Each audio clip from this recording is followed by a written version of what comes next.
Welcome, fellow travellers, on the Camino de la Experiencia Humana, the road of human experience.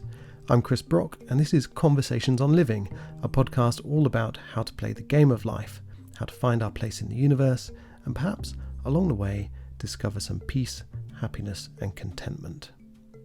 Now, sometime in the 1600s, the French philosopher Blaise Pascal wrote the words, "All of humanity's problems stem from man's inability to sit quietly in a room alone."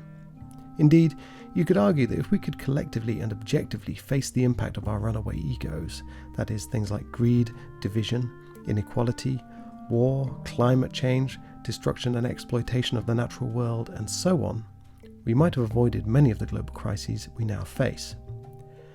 But as Pascal observed, we are just too distracted by the allure of all the things outside ourselves to be able to spend any time looking within ourselves. And this is something that Tom Cronin wants to change. Tom is a world-renowned meditation teacher, a transformational coach, and the founder of the Stillness Project, which aims to inspire 1 billion people to meditate. And he's also the producer of a new documentary film and an accompanying book called The Portal, which posits that all of man's problems could be solved if we could learn to meditate, to look inside ourselves, to become objectively and intentionally present and detached from our egos, and if this practice could be adopted globally. You can find out more about Tom and his work at www.tomcronin.com, that's TOMCRONIN.com. You can learn about the Stillness Project at www.stillnessproject.com, and you can learn about his amazing documentary at www.entertheportal.com. That's a lot of www dots, but you can find all the links in the show notes at conversationsonliving.com. Before we get stuck into our conversation, a quick shout out to the guys at Headliner. I use their service to create the audiograms, that's those social media sized graphics that feature audio clips of the podcast and moving waveforms to promote this podcast. If you're on social media, you've probably seen them, and if you run your own podcast, I would definitely recommend Headliner. It is without a doubt the easiest and most powerful way to create those audiograms. Find it at www.headliner.app.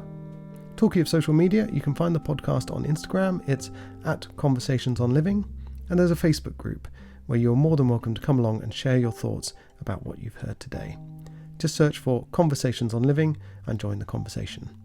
And while we're at it, don't forget to rate, review, and subscribe to Conversations on Living wherever you get your podcasts. And now, without any more jibber-jabber from me, here's that conversation with the very inspiring and very accomplished Tom Cronin. So Tom, thank you so much for joining me on the podcast. So you're in Sydney at the moment, and we're on other sides of the world and brought together by technology, which is quite a miraculous thing. And you're on a kind of mission to bring stillness to 1 billion people, which is quite an ambitious goal, I think, and it's a story I'd quite like to dig into. But maybe you could start off by telling us a bit about your story and how you got into, well, where stillness came from, for you anyway. Yeah, thank you. It's great to be here. Feeling really honored to be invited along today. And stillness did play a big part of my life at a very important time in my life. It was very much a crisis point.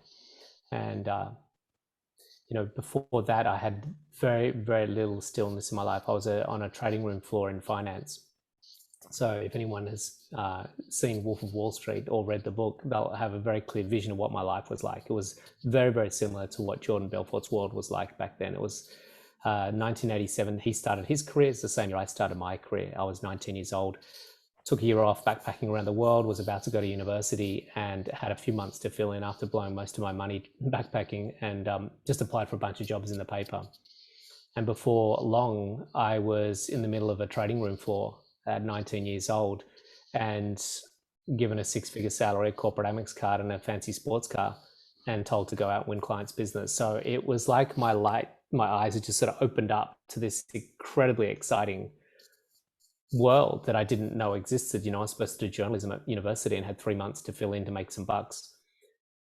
And it was just so exciting and so adrenaline fueled. And it was just really just something I'd never seen in my life. And so I found it very hard to walk away from it after the 3 months. You know, I was given a bonus and a pay rise, and it was something that I kept sort of saying to myself, "Oh, I really should just go to uni, but this is so exciting and there's so much money and it was just so fun." So I decided to defer for another year, and I was going to leave at the end of that year. And then as that year unfolded and it got round to time to leave to go to university, then my pay rise and my bonus came through, and it's just like, oh my goodness, this is so good. So it was year after year, this deference just kept happening for my uni degree. And every year I just got bigger and bigger bonuses and bigger pay rises. And they call it the golden handcuffs. And that ended up being a 26-year career. Wow.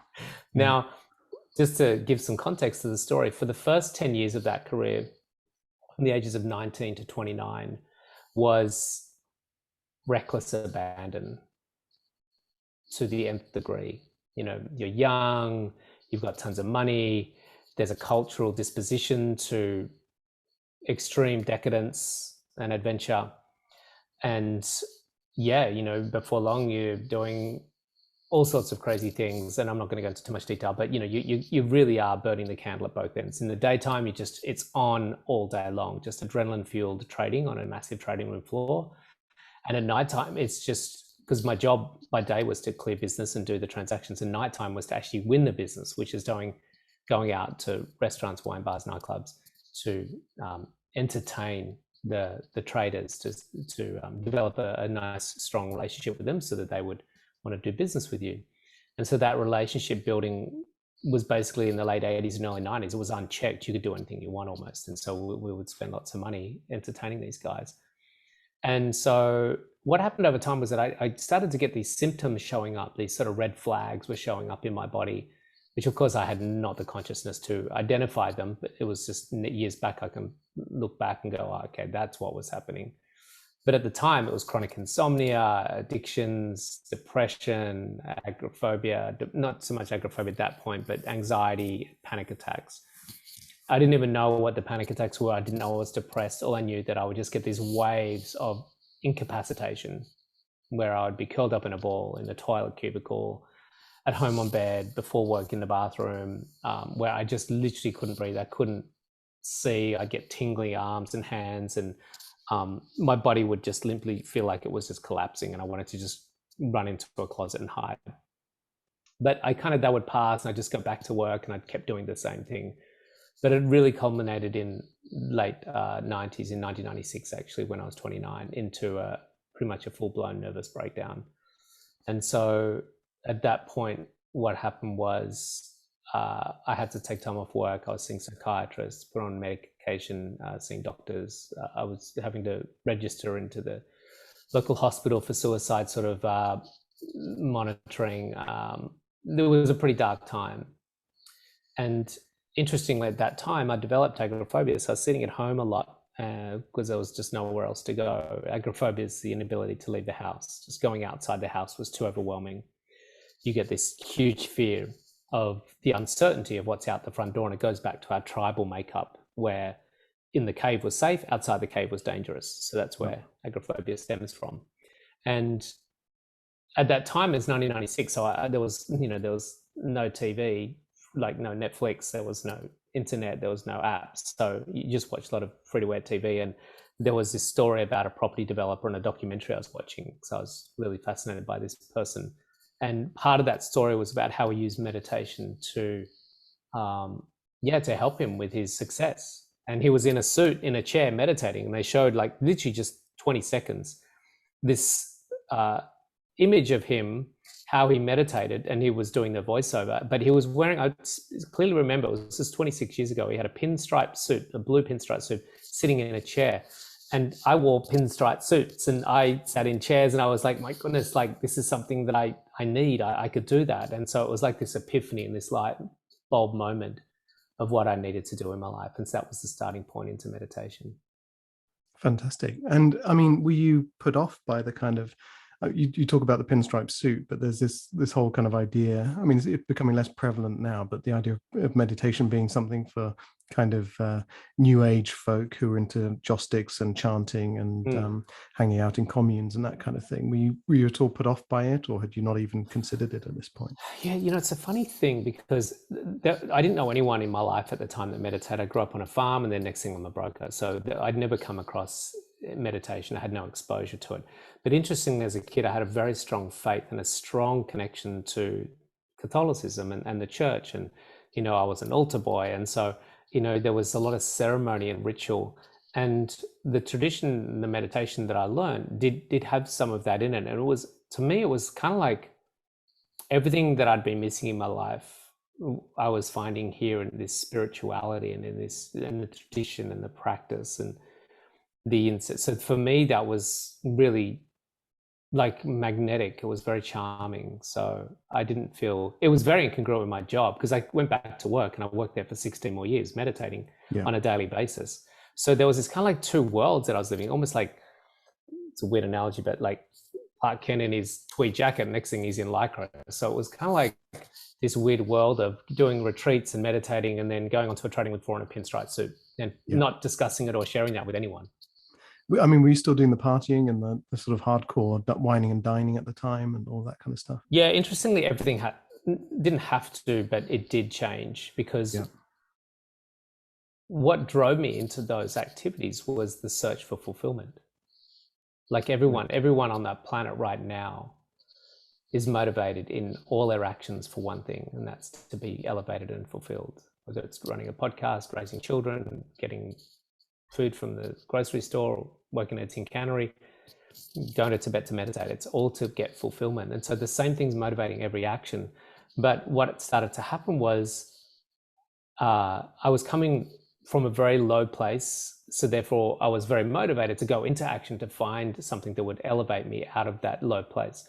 But when I started meditating, I started to come from a very high place. It was just very, very quick that I started to feel quite elevated within myself. My whole biochemistry started to change. I started producing more oxytocin, more serotonin. I started to feel these sensations independent of any circumstances or action or acquisition. It was quite phenomenal. And the way I describe it is it's happiness without a why. There was no why to my happiness. It was happiness. And so then what happens is because you're going into action from fulfillment, it's like it really gets you to question the need for the action. And so you start being much more proactive about the actions you're going into. And so with work, it was a little bit challenging because there was a status quo and there was a particular process that we went through to entertain clients. So I did have to find alternatives to that. And so rather than taking my clients out for benders till 4 a.m, I would take them and their wives out to the ballet or the opera, or take some clients to a surfing trip for a weekend away. And so it was about being really creative in elevating their lives, elevating my life, and adding value in a way that was actually going to be, making everyone better at the same time. So that was really interesting, and it really helped for my career as well.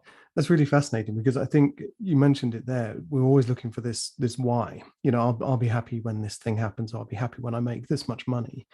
And I know from my own personal experience and having spoken to people on the podcast that when you focus on the fulfillment and the happiness first, then the other things actually start to happen as a result of that, rather than the other way around. It's like this kind of paradoxical thing.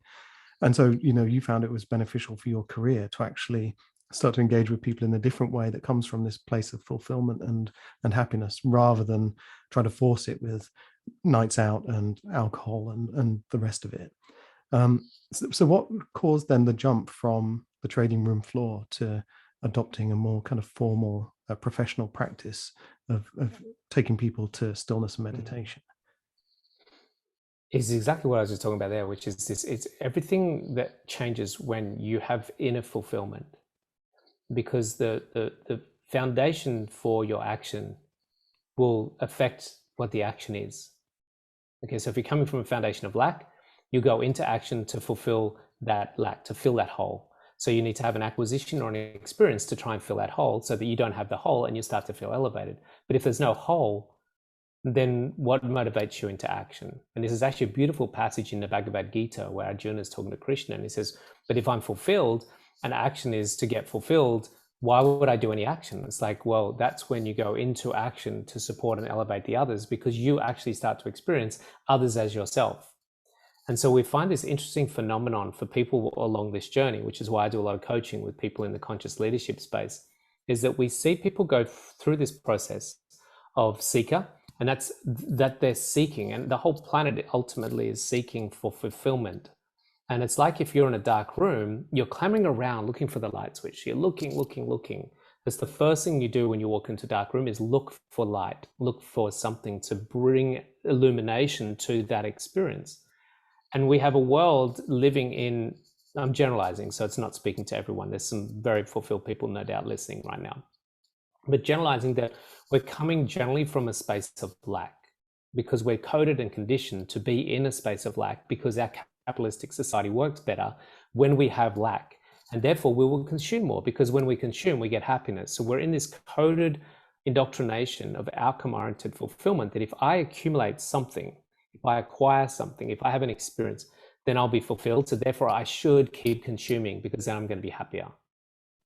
And what happens is, when we suddenly, through some process of practice or epiphany, experience our own internal nature, which is this complete and utter fulfillment and wholeness, then what happens is we get motivated to support and elevate others, because our needs are fulfilled to some degree. Doesn't mean you don't enjoy things like having a nice dinner out, getting a nice new car. It just means that you're less motivated to fill a hole, because there just isn't a hole. And so therefore your action is taking that golden chalice, taking what you've found within yourself, and start sharing it with the world in some way, shape or form. So for me, it just became undeniable of what I had to do, what I wanted to do. It was just that I'd found something that I just couldn't understand, that not more of the people on the planet were doing this, and that it had been here on this planet for 5,000 years. And I was kind of like blown away. I was like, how the heck has this managed to sneak under the radar for 5,000 years, and 7 billion people still struggling to find fulfillment when it's right here under our noses? And so I just became very passionate about getting this out into the world in a mainstream way. Because it's interesting, because you talk about, we kind of, we're searching for the light, and then we realize once we find it, we realize that we have it within us, and so we want to shine for other people as well. But why do you think we find it, as kind of humans, so hard to turn our kind of focus onto ourselves and to find that fulfillment within ourselves? Why are we so addicted to this kind of discontent, this kind of constant seeking, and this constant sense of lack and almost unhappiness? Almost, it's almost like we're kind of the society that we've built for ourselves feeds off it, but also we're addicted to kind of giving it in a way. Look, it comes back to our very primal, basic animal nature. We are just an evolved version of an animal. We are an animal. And so if you take a cow, and that cow knows just innately, instinctively, to eat green grass, okay? And it will just do it from the time it grows up all the way through. Now, if I put a sugar block on a table in the middle of a paddock, big fat sugar block, 2 foot square, and I just put that in that paddock. And because of our animal nature is to move the shortest and quickest route to pleasure, what will happen is that cow will eat that sugar block all day long and get sick. Even though it knows that eating grass is better for it, but the sugar block is more pleasurable. And so you look at the traditions, there's a fascinating correlation between the traditions where they are mindfully aware that the shortest route to pleasure isn't the best, and that there's some degree of depriving themselves proactively of pleasure for a more sustained internal experience of fulfillment. And that can be Ramadan, tapas, Lent, Yom Kippur, spiritual sadhanas, spiritual practices, where there's some degree of self-discipline and control around that natural inclination to move toward pleasure. So there's an awakening there. There's a degree of consciousness there, as opposed to lacking in that degree of consciousness and awareness and just going, well, I'm just going to go and spend $1,500 on some shopping this weekend because I worked really hard and I need to let off some steam. and I'm going to have to work really hard next week because I just spent $1,500 on some shopping, and the fulfillment that I got from that shopping is going to wear off in about 3 days' time. So we're in this constant trap, right? Without the consciousness to realize how coded and conditioned we are to be in that trap. And it's been said that a 5-year-old kid will know the McDonald's arches before they know their surname. Yeah, it's pretty shocking, really, isn't it? It almost feels like we're hard coded for addiction in a way. Oh, we are, yeah. People have our whole, me included, so I'm not excluding us. We're all addicted. We're addicted to our egos. We're addicted to our body. We're addicted to pleasure. We're addicted to, Netflix, iPhone, Instagram, ice cream, you name it. We're all addicted. It's funny you mentioned and distracted. Ego there is quite a big one, because part of, for me at least, one of the things about I discovered with meditation, and I don't know if this was your experience as well, but was the whole kind of detachment from identity and letting go of ego as much as I could. And I'm terribly flawed at this, because I meditate when I can. I'm not kind of a professional meditator or anything like this, but the whole idea of not having to be right all the time, the whole idea of letting stuff go because I'm attached to that, and that kind of thing, that was quite a profound thing. And it seemed to me that stillness, and this is why I kind of reached out to you, stillness is a kind of state below ego, if you like. And it's almost like ego is our attachment to this discontent in this world, and this, and we'll talk about The Portal, your film, a little bit later on. But this whole idea that all of the modern world's crises are man-made, and a lot of it comes from ego, it comes from greed, and it comes from conflict and the desire to always be right. All come from ego. Yeah. But ego isn't intrinsically a bad thing necessarily, because it guides us into who we are and on our path in life. But how can we stop being confusing who we are with our egos? Was that a moment for you on your journey? It's always an ongoing journey. That Velcro stripping away and separating and discriminating between what is ego and what is truth, what is absolute nature, what is fundamental essence, what is divine quality. So we can use analogies to try and get it in some context, because if we only have ego and we don't have access, we always have access. But if we were unaware of our true nature, our higher self, then we'll only operate from what I'm saying from ego. So, but to give it some context, as an ideology, there's clouds in the sky and then there's sky. Now, clouds give the sky definition. If there's no clouds, there's just this vast clearness of blue. I'm not sure if you have seen this in England for a while, but that's what happens when there's no clouds. We're not known for it over here, but from time to time, So I'm looking out across the whole of this beautiful skyline in the city, and today we've had a cloudless sky, so the whole sky's just been featureless. Okay. Now, as humans, we don't like to be featureless. We like to be a feature. We like to be an identity. We like to be a story. We like to be a persona. So the other analogy is, so that's the cloud that has texture, it has shape, it has form, and it has temporary nature, because it's always changing and it won't be permanent. Whereas the sky is just the sky. Whether there's clouds in it or not, it's unmoved, unaffected, and unchanged. Okay, and that's our true self. That's our higher nature. That's our egolessness. Then the other analogy is the wave. So the wave is an expression of the ocean. It's not the ocean. Okay, the ocean is the ocean, and whether there's a wave there or not, the ocean's just the ocean. So the wave is the ego that temporarily takes some form of identity, but the wave gets so trapped in its identity as the wave, it forgets that it's actually the ocean. And what we need to start doing as a species, we start to really identify and experience our oceanic status. Yeah. Because the thing is, when we experience our oceanic status through the transcendence in meditation, we start to realize that all waves are the ocean, and I am the ocean, therefore all waves are me.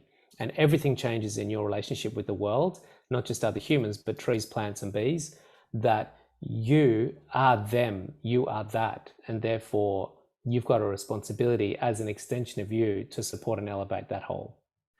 But on the one hand, from very practical terms, there's, we hear things, we hear activists saying, no one is safe until everyone is safe, for example.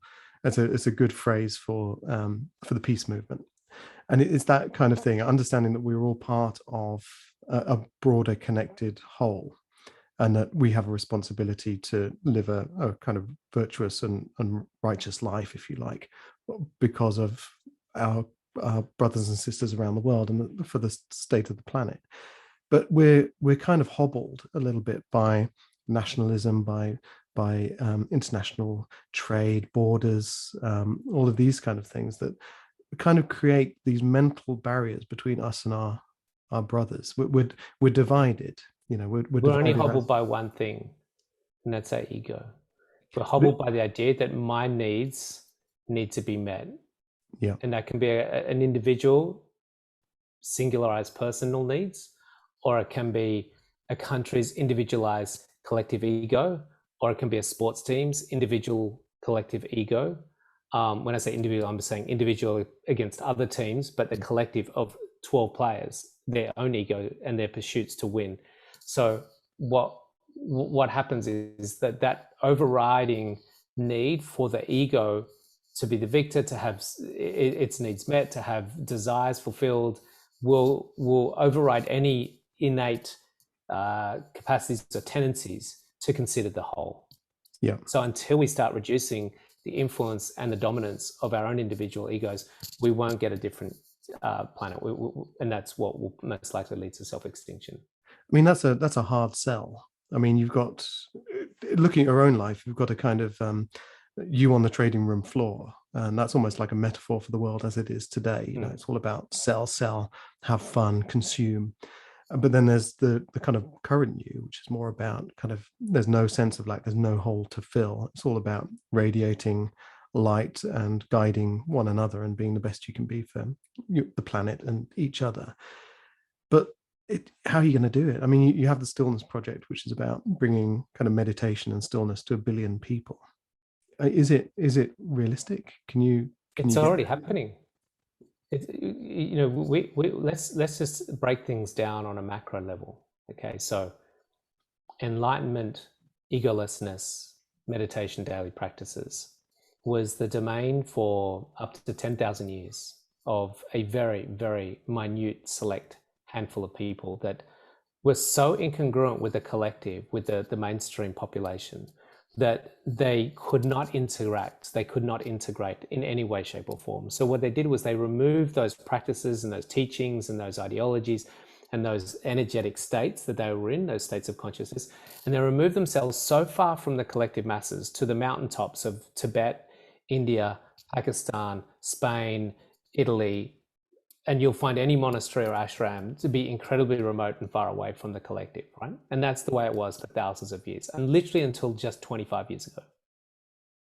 And what we saw just within the last, I would say 5 years, 5 years out of 10,000 years, we have Zoom calls and podcasts and apps where the proliferation of that knowledge as it came out of the mountains and started to spread like wildfire, as people started to go, oh my goodness, I thought fulfillment was in the shopping mall. I thought it was drinking a pint of lager. I thought it was getting a line of cocaine. I thought it was making more money. I thought it was having more Bitcoin, but I've exhausted that. I can't find fulfillment there. I'm miserable as all heck. And all of a sudden there's an app that I can learn to meditate on. And we've got apps out there where they teach meditation with 100 million people using them today. So if we look at that curve then, 10,000 years, 10,000 years, 10,000 years, and then we look at the last 5, and we look at that exponential level of growth, where are we in 15 years' time? Yeah. So it's already happening. It's already happening. So, I mean, it sounds like you're talking about a spiritual revolution, which I know we're seeing kind of advancements in clean technologies, clean energy, clean mobility, and that kind of thing. I mean, do you think this has just been waiting until we've progressed technologically for it to be able to happen? Yeah. The technology is an extension of our consciousness changing shape. Well, it's not really consciousness changing shape, but they're intertwined. There's an intertwining of being ready and having the tools and the capacity to bring this out into the world rapidly. It's almost like now the big question is, will it happen quick enough to stave off self-termination? That's the unknown, and we're kind of it's like 22-all with 3 minutes to go. No one's leaving the stadium because this is going to be an absolute cracker last 3 minutes of a game. Yeah, I mean, it's fascinating, isn't it? And you talk about, you went through your nervous breakdown and you discovered meditation that way. I think, loads of people talk about how, coming like a phoenix out of the fire. Carl Jung talks about, no evolutionary change is possible without pain. Are we now starting to finally reach a kind of humanity's big pain point where in all of this kind of seeking for a way out, suddenly people are going to say, well, hang on a minute, we've had it for 5,000 years and now I've got an app that does it. This is the way forward. Is We this the very route you're rarely going? change it. Pain is one of the greatest mechanisms or devices that the universe created in some form of intelligence system to impel us to change and adapt. Okay, very rarely will we change and adapt unless there's immense levels of pain. Very rarely. It's a fascinating tool for change, and we don't necessarily need extreme levels of pain, darkness, suffering, and turmoil to be the catalyst for change. We can be much more adaptable and evolutionary without that. It's just very rare. And so what they have in Vedic philosophy is a deep, which is what I've been studying for 25 years, is what they have is this terminology around the mechanics of change. And evolution is an undeniable process that must unfold and will unfold unquestionably. But if there's some preventative blockage that's standing in the way of that evolutionary process, then what happens is these messages, these impulses start coming through. Okay, this natural law of impulse just comes through to try and nudge you out of that status quo, that stuckness. And so if we ignore that impetus that's coming through, which will be some level of turbulence or pain or suffering, then what happens is it doesn't go away. It doesn't give up on you. It's just like, hey, wow, we've got a stubborn one here. And it just ramps up the volume. And so what eventually happens is that it unravels into what's called a rashi, which is a crisis moment. And a crisis moment is literally a fork in the road that makes the next step in the process undeniable for change. Yep. So you can go on resisting change, doing the same thing and make things really uncomfortable. But eventually you're going to get to a point, if you resist it for too long, you're going to get to a fork in the road where it's only one of two things, break down or break through. And that's a relationship goes into divorce, so they go to the next level. A company goes into bankruptcy, they go to the next level. A civilization breaks down, like Easter Island, they go into, or remains or whatever, they self-combust or they evolve to the next level. So we're looking at our own collective fork in the road very soon. I had my own rash at 29, so that was my breakdown or breakthrough moment. And many of us have been through them, either relationship, a business, or an individual level. And so it's not like it's a problem. It's just part of evolution. Yeah. Okay. And so it's a matter of, can we be adaptable before the crisis moment, be intuitive enough to adapt and evolve without these major crises. And so that's what happens over time as we become more conscious, more aware, more adaptable. We have less and less of those chaotic moments in our lives. So if we've got a lot of chaos in our life, it means that we're simply not adapting, we're not evolving, we're not tuning in to that subtle message that's coming through saying up level, because that's what evolution is. It's interesting. I had a conversation with Jason Garner, who is a former music industry exec in America, a very successful man, and then he went on a similar journey, ended up becoming a kind of full-time meditator, if you like. And he was saying life talks to you, and it starts off as a whisper, but ultimately it ends up as a kind of smack around the head until you take action. And the problem I kind of see is that there was a tweet the other day that went a little bit viral. There was a politician in America, and he ended up with diabetes, and he was put on insulin, but he realized that the insulin was massively expensive. So he decided it was time for a policy change and to cap the price of insulin. But it was only when it happened to him personally that he was able to or willing to make that change. It's almost like he was unaware that people were going through this every day. As a collective, we are so unaware of the struggles unless we face them personally. We see it on TV. We see the flooding. We see the fires in Australia. We see the fires in California, Siberia. We see people living in poverty. We see people, starving to death. but until it actually happens to us, we're not or we don't feel motivated to make the relevant changes to our lifestyle in order to, for the greater good. Does it have to come down to a personal rashi, or can it be a collective rashi? Very difficult for it to happen without the personal, because the personal is the collective. Yeah. As a collective species, we could adapt very quickly. However, there's such a proliferation of ego on the planet still that the turmoil that we're currently in as a planet is only a function of being lacking in adaptability, and being impelled to make change in a state of choicelessness. You get rendered choiceless by evolution. It's quite a fascinating thing. When you start to see this play out, it's like, oh, I get it. I still get impulses from the universe when I'm being a dickhead and not doing, and the universe is aligning me. It's just like, ouch, that was hurt. That hurt. Why did you give me? Oh, I know why you gave me that slap. Thank you. So the process doesn't end. It just gets subtler, and you get more tuned into the message and more adaptable to stave off some of the bigger sort of pain points. There's a theme that's come up in many conversations that I've had, is this whole idea of an evolutionary mismatch, in that we are animals evolving, but it takes millions of years to evolve. But society is evolving much quicker. So, we can't keep up as the kind of human animal. And that's why we're struggling, to kind of balance our kind of spiritual consciousness, if you like, with the trading room floor and the shiny things and the new technology and and all of these kind of things that lead us astray, if you like, and distract us from our true nature. So let's move on, because I know time is moving against us a little bit. Let's move on to the Stillness Project. So where did this come from? So you had your own kind of epiphany, if you like. Where did the Stillness Project come from? Well, I could see that my life was not changing in any way, shape, or form, just getting worse until I started meditating.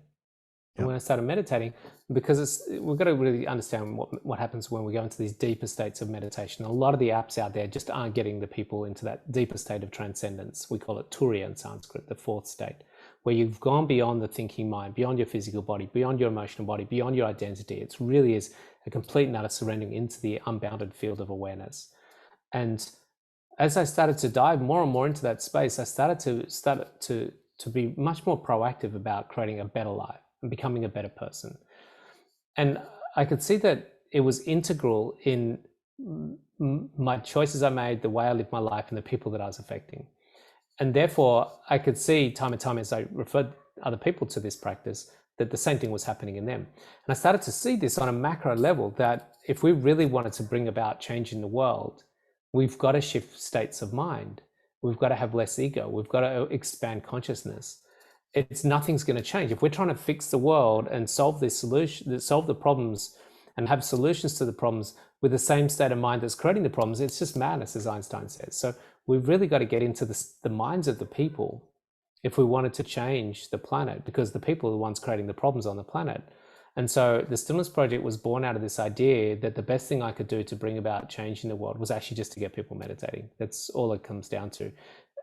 After they start meditating, then they go and create new systems, new programs, be more creative, and then they start to do things that makes the world a better place. But not until then. I mean, it doesn't mean there aren't people doing great things in the planet that aren't meditators, because there's a lot of people doing great things that aren't meditators.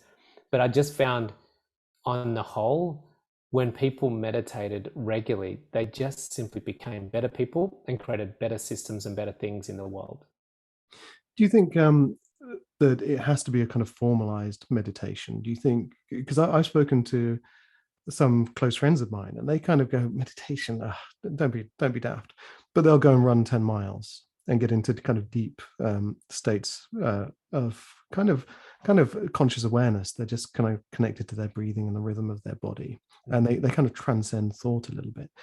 Do you think it's just about that kind of formal kind of spiritual sitting quietly and meditating, or we can promote it in other ways and other activities and that kind of thing? Yeah, I think it's important we don't discredit any practice or any tradition, anything that's adding value to our lives. I think it's certainly My mum used to say she'd meditate on a lawnmower. We had this big, massive 3 acres of gardens, and she had this ride on lawnmower. She would just set it. She kind of zoned out. Look, there's activities that can help us get into what I call flow state or zones, but then there's stillness and silence, and they're very, very different states. And you can't do that when you're swimming, when you're running, when you're dancing, when you're mowing lawns. You are aware of your own individual experience and your own individual state. You're aware of your body, you're in your body. Even yoga classes, yoga classes, you're listening to the teacher the whole time. You're aware of your mat, you're aware of the room, you're aware of the heat in the room, you're aware of the music. You're in a duality of being. You're the subject, and the object that you're engaging in. There's no question about that. No matter how much flow state you're in, you're still in the duality of me, the subject, and the object of my own experience that I'm engaging in. That duality it's a beautiful play. It's the dance. We call it Leela, the dance of the divine. But to experience, as well as that, the non-dual state of just presence, awareness, being, God, the divine source, higher self, whatever you want to call it, until we experience that on a regular transcendent state of meditation, we're always going to be deficient of what truth is. We're always going to be lacking in the absolute fundamental reality of what is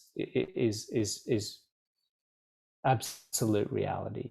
So there's unmanifest and manifest, and that's the we call it Brahman in Sanskrit. The totality is those two things coming together, the unmanifest being experienced within the manifest. That's the world of duality. So non-dual and dual being experienced has to happen through a transcendent state of meditation. Do you think, I hope I haven't lost anyone there.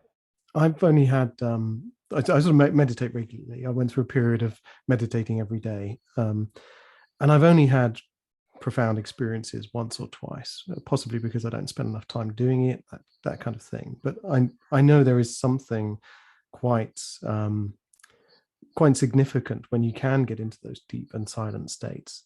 Is that a connection with, you talk about the wave and the ocean? Is it a connection to our kind of source, a connection to the universe, if you like, and our place in it? Is that what we're discovering when we get still? Yeah, I'd say less of a connection, because you are already it. It's a letting go of the thing that's not it. Yeah. Okay. It's a letting go of the thing that's not it and realizing that I am already that. And so it's the that's truth. That's unboundedness. That's my amness. Not even my amness. That's just amness. There's no I. And so coming back to the one or two experiences, it comes down to Malcolm Gladwell's 10,000 hours, that an enlightened being, the only difference between someone that's having a state of enlightenment on a 24/7 basis and the person that's not, there's only one difference, just the allocation of time to have that experience. We've just become really good at having babies, really good at paying off mortgages, really good at Instagram, really good at crosswords, really good at trading shares, really good at driving cars. Some people just got better at meditating, and not better at meditating, but allocated more time to that experience. And that's just a preference. There's nothing right or wrong. It's just a preference of time allocation. Yeah. And then, but it's also, our awareness is being commoditized, I think, to a certain degree. 100%. Yeah, of course. Yeah. It's our attention is valuable, and probably the most valuable thing we have. And everyone wants a slice of that. It's very easy to give that away. But Thich I love Nhat the Hanh quote, just wait on that. So you go with Thich Nhat Hanh, and I'll give you the quote from the head of Netflix. Oh, well, Two very different quotes. Well, he said the way out is in. Right. Which when I started meditating and I saw the impact it had on the world around me and on my circumstances, I suddenly realized, yeah, this is quite, I've been chipping away at the coalface for years, and I'm getting nowhere. But as soon as I look inwards, suddenly the coalface just falls apart and my world is transformed. And that really resonated with me. And I think that's what you were saying. But so what's the quote from the head of Netflix? What does he? He said at their annual general meeting that they have 3 competitors in their business: Facebook, YouTube, and sleep. And that's the commoditization of people's attention. Netflix have commoditized very well people's attention, and they're competing with sleep. They're competing with Facebook. They're competing with YouTube. So if that means people having less sleep so they can make more money, then that's what they'll do. Which is grossly harmful, really, when sleep is one of the most But that's powerful. why the world's where it is, because nearly all apps and nearly all, well, really every app, every platform, every TV channel is literally vying for people's attention. And the longer they have it, the better it is. So they use whatever tactics they can to get the people's attention.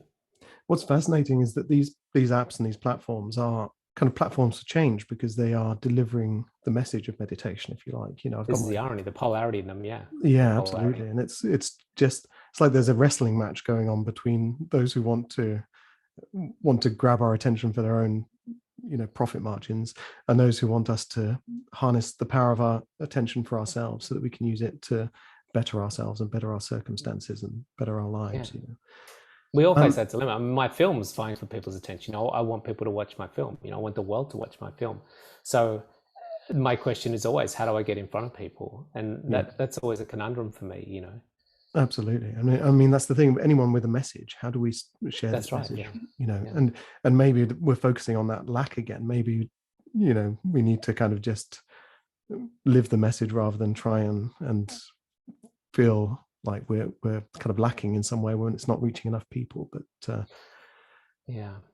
I think the um, thing is that all our businesses need to be focused on, in some way, shape, or form, at the very subtle starting point of each business. It has to be for the wellness of humanity and the planet. yeah, like conscious capitalism almost. Yeah. But talking about your film, one of the things, and it was something I mentioned, a quote that I mentioned before we started talking. As soon as I heard about your film, The Portal, it really reminded me of this quote by Blaise Pascal. And I'm probably paraphrasing because I'm not very good at memorizing these things word for word. But he said, all of mankind's problems come as a result of his inability to sit quietly alone in a room. And that was the premise of this film, isn't it? It's like all the crises we're facing now in the world are man-made, and pretty much as a result of ego. So could you give us a little bit more info about the film and the accompanying book and that kind of thing? Mm. Yeah, with the Stillness Project, the message was to inspire people to meditate daily. So there's two parts to that. One is inspire them to meditate, and then give them the opportunity to meditate, to go within, to give them the techniques. And those techniques were very unattainable and very unaccessible for most people. You know, there was some mindfulness apps out there, but nothing was really giving people the accessibility to a deep meditation program that I'd learned, which was very expensive, and you couldn't get it digitally. You could only learn it with a teacher in person. So giving them direct access to that particular program was really important to me on a global level.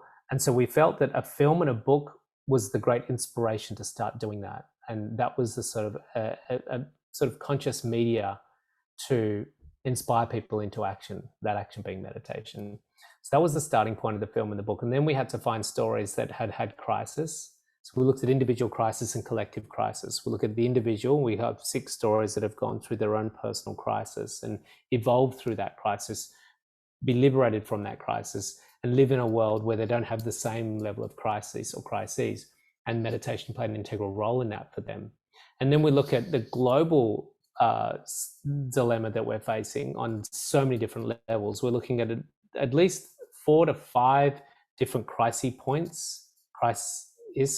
points that are all potentially self-terminating for humanity. And that can be anything from AI to environmental to nuclear to all sorts of things, food shortages.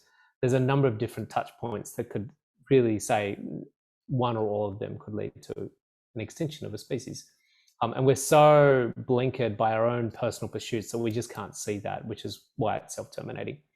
We're slowly starting to wake up to this. So we wanted to cover those macro themes as well as those micro themes, and realize that this is all a function of consciousness or lack thereof, and meditation being one of the key components. This ancient 5,000 to 7,000 year old process of sitting in stillness was so simple and so powerful that that's really what we want to make a film and book about. I mean, it's a very powerful film, what I've seen of it so far, and a very powerful book as well, because it brings together your journey as well, and also the journey of you know, there's a army veteran who's been through PTSD. You've got a whole host of experts talking about these things.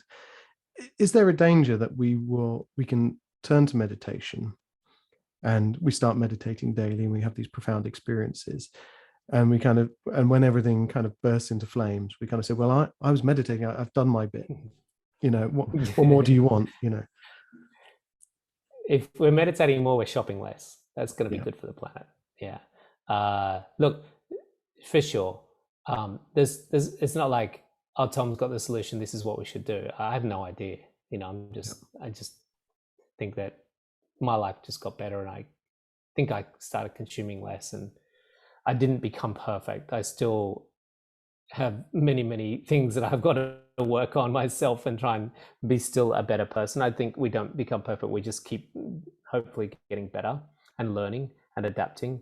But this is like, millenniums of a process unfolding ahead of us.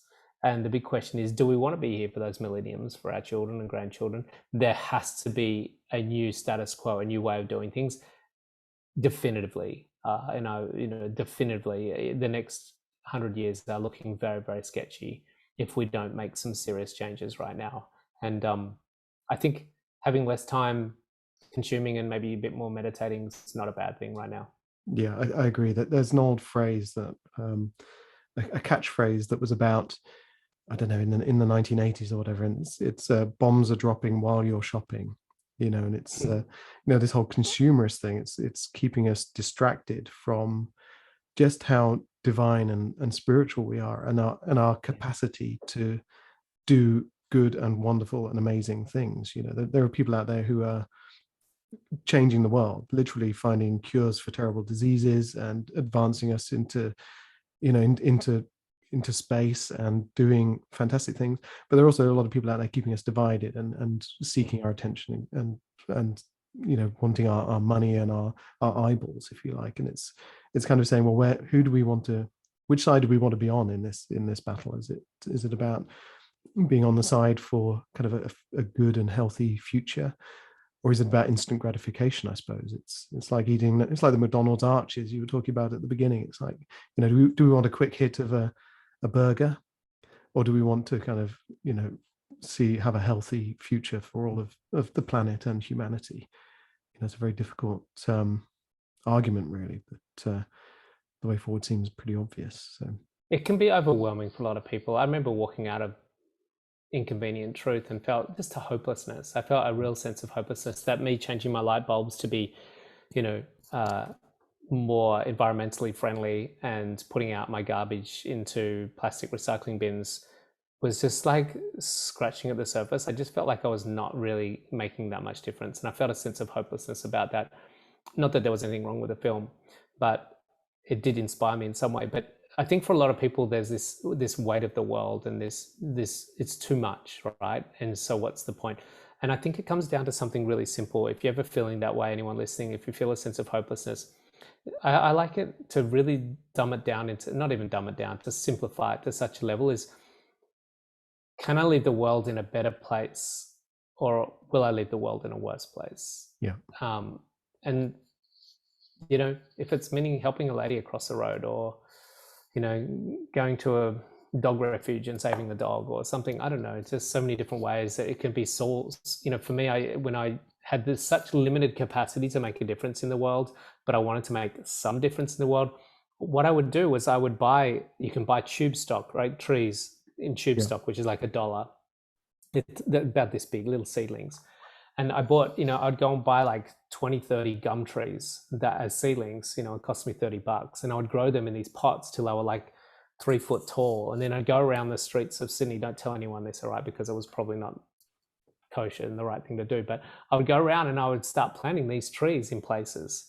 And I drive around the streets now and I see these like 50, this was like, going back 20 years ago, and these huge gum trees now and these beautiful streets. And I'm like, I contributed into that street being more tree lined, and I wouldn't do it in front of someone's personal house, but in places that it wouldn't obviously intrude on people and stuff like that. But, it's just, that was my capacity. And then after that, I kind of outgrew that and I had more capacity. So I worked in a soup kitchen every Saturday morning when I was a broker.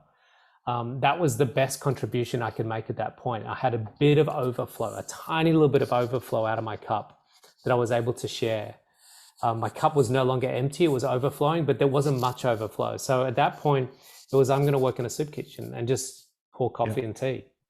And that was nourishing. And after a year of that, I did that for 12 months while I was working as a broker. Every Saturday morning, I'd go up there, sit down with the locals and talk to the homeless kids and people.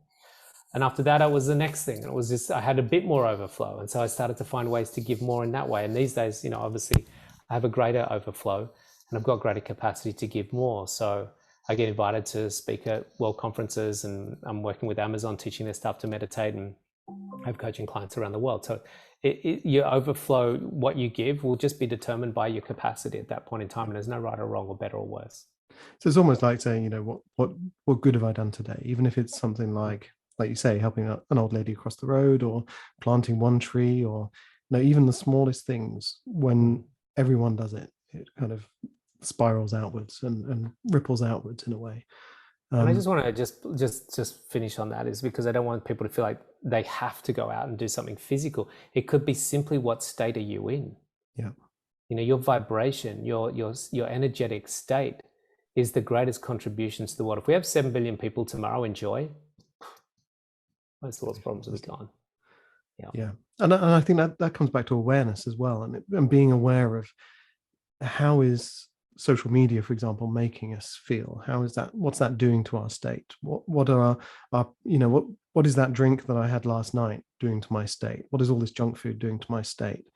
And understanding that all of this is connected. So when we start to look after ourselves and what we consume, both information and and our diet as well, that it affects our state, which ripples outwards. When you're in a good state, it influences the people around you.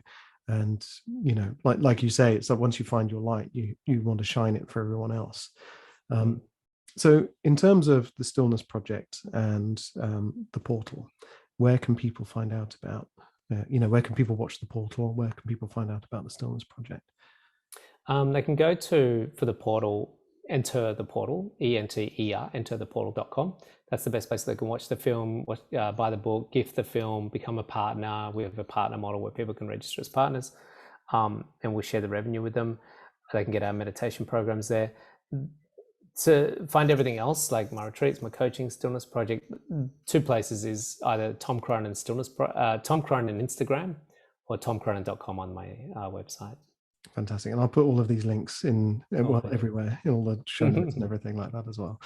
Well, thank you so much for that. I'm really going to kind of reinvest in my meditation practice, I think, because there is wonderful. There is so much more to be gained from just life in general when we can sit quietly with ourselves and at least listen a little bit to what's going on below our egos. So I love it. That's just 999,999, whatever, less. Yeah. One less now. Exactly. So nearly there, not far to go now. Bit more. Yeah. Well, thank you so much for your time. I really appreciate it, and very inspiring. I'm very grateful. So. No, it's great to be on here, and thanks for such poignant and wonderful questioning. Thank you. So there you are. That was the amazing Tom Cronin. You can find out more about him and all his work, the Stillness Project, the portal, all in the show notes. So check out those links and join the conversation at Conversations on Living, the Facebook group, and share your thoughts on this. I think it was Ram Dass who said, "The quieter we become, the more we can hear."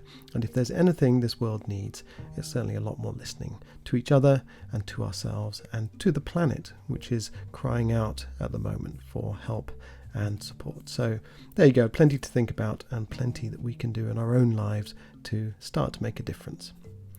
All right, I hope you enjoyed that. There's plenty more to come. Next episode is with Andy Mort, and we're going to be talking all about attachment, detachment, and non-attachment. So stay tuned for that, and don't forget to rate, review, and subscribe.